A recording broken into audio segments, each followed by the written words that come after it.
Hello guys, welcome to career media once again. My name is Gulshan Jha. Friends, एक important update आई है NMC की तरफ से रिगार्डिंग सीट लीविंग पेनल्टी। अगर आप नीट पीजी कोर्स में एडमिशन ले चुके हो और अब आपको उस सीट को छोड़नी है, तो फिर क्या प्रावधान होती है, कितनी पेनल्टी लगती है और उसे लेकर के एनएमसी की तरफ से अभी क्या अपडेट आई है, क्या रिकमेंडेशन आई है, इस पर हम बात करेंगे।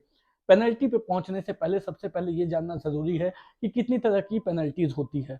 अगर देखा जाए तो जब भी स्टूडेंट नीट पीजी में एडमिशन लेते हैं तो उनके साथ दो तरह की पेनल्टी जुड़ सकती है। एक, अगर वो सीट को कोर्स के बीच में छोड़ देते हैं तो उसे सीट लीविंग पेनल्टी पे करनी होती है, जिसे हम सीट लीविंग पेनल्टी कहते हैं। और दूसरी, अगर कोर्स कंप्लीट हो जाती है उसके बाद उनसे जुड़े जो बॉन्ड है, 1 साल 2 साल 3 साल जो सर्विस बॉन्ड है, वो सर्विस अगर स्टूडेंट नहीं करते हैं तो ऐसे केस में सर्विस बॉन्ड पेनल्टी लगती है, वो एक अलग पेनल्टी। तो दो तरीके की पेनल्टी होती है। एक सीट लीविंग पेनल्टी, अगर आप कोर्स के बीच में ही सीट को छोड़ना चाहते हो तब आपको कितनी पेनल्टी पे करनी होती है। और अगर आपने कोर्स कंप्लीट कर लिया तो उसके बाद जो बॉन्ड आपको सर्व करनी है, 1 साल की जो सर्विस देनी है, वो अगर आप नहीं करना चाहते हो तो आपको कितनी पेनल्टी पे करनी होती है। तो ये दो तरीके की पेनल्टीज होती है। इसी पर अगर हम बात करें तो जो बॉन्ड पेनल्टी होती है उसे अभी हम फिलहाल डिस्कस नहीं करेंगे, क्योंकि वो अलग अलग स्टेट में अलग अलग वेरी करती है। सबसे ज्यादा बॉन्ड पेनल्टी जो है वो उत्तराखंड जैसे स्टेट की है, जहां पे 2-2 करोड़ की पेनल्टी लगती है। बॉन्ड पेनल्टी, सर्विस पेनल्टी, तो सर्विस पेनल्टी की बात नहीं करेंगे, क्योंकि एनएमसी की जो अपडेट आई है वो सीट लीविंग पेनल्टी पे आई है। दैट मीन्स कि अगर आपने एडमिशन ले ली है और अगर आपको ड्यूरिंग दी कोर्स ही उस सीट को छोड़नी है तो आपको कितनी पेनल्टी लगती थी और उस पर एनएमसी की क्या अपडेट आई है वो हम जान लेते हैं।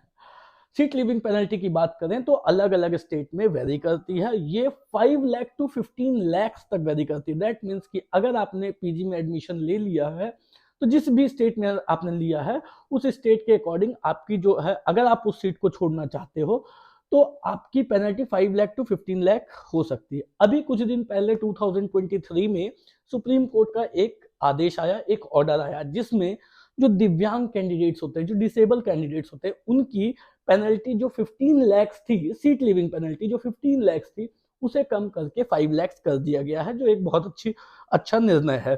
सिमिलरली बाकी स्टूडेंट जो नॉन डिसेबल कैंडिडेट्स हैं, जो नॉर्मल कैंडिडेट्स हैं, उनके लिए अभी भी पेनल्टी अलग अलग स्टेट में 10 लाख टू 15 लाख वेरी करती है।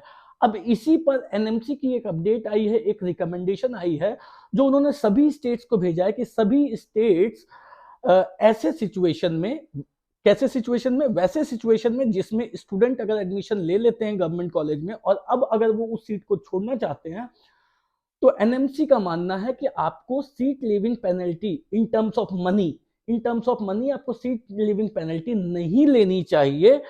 और डिस्पाइट ऑफ दैट आपको जो है, आप ये कर सकते हो कि आप उस स्टूडेंट को अगले साल, मतलब नेक्स्ट ईयर के लिए, 1 साल के लिए आप उस स्टूडेंट को काउंसलिंग से बार्ड कर सकते हो। दैट मीन्स कि जो रिकमेंडेशन गई है वो ये गई है कि आपको पैसे के मामले में पेनल्टी नहीं लेनी है, बल्कि आपको अगर पेनल्टी लेनी है तो आप ये कर सकते हो कि नेक्स्ट ईयर, जैसे आपने 2024 में एडमिशन लिया और आपने 24 में ही सीट को छोड़ दी, अगर आपने छोड़ दिया कोर्स स्टार्ट होने के बाद, तो 25th की काउंसलिंग उस स्टेट में, फॉर एग्जांपल एमपी स्टेट की अगर हम बात करें तो एमपी स्टेट में अगर आपको सीट मिली थी तो एमपी स्टेट की काउंसलिंग आप अटेंड नहीं कर सकते हो, उस स्टेट के में आप एडमिशन नहीं ले सकते हो।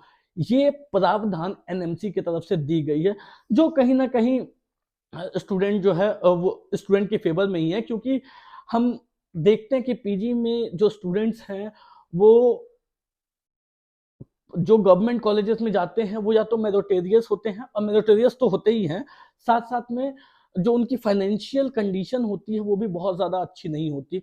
ऐसा नहीं कि सभी स्टूडेंट्स की फाइनेंशियल कंडीशन अच्छी नहीं होती है, बट मेरिटोरियस होने के बावजूद बहुत सारे स्टूडेंट होते हैं जिनकी फाइनेंशियल कंडीशन अच्छी नहीं होती है। ऐसे में अगर इन केस कुछ बाय चांस किसी भी रीजन से स्टूडेंट को वो सीट छोड़नी पड़े और उस सीट को छोड़ने के लिए उन्हें 10 से 15 लाख रुपए पेनल्टी में पे करनी पड़े, तो वो नहीं कर पाते हैं। ये पहली रीजन है।